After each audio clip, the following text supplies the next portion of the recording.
Sa mga pre-pageant activities ng Miss Universe Philippines, palaging nasa top choice ng mga pageant fans ang mga ito, lalong-lalo na ang kinatawan ng Quezon Province na si Maria Atiza Manalo na top 1 choice sa mga pageant sites. Kasama si Victoria Velasquez Vincent ng Bacoor na front-runner ngayong competition.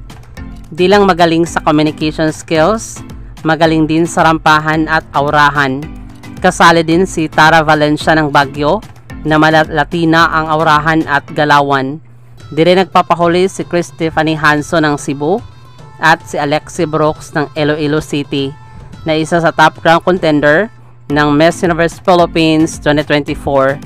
Sino kaya sa kanila ang may magandang placement ngayong taon? Maraming salamat sa panonood.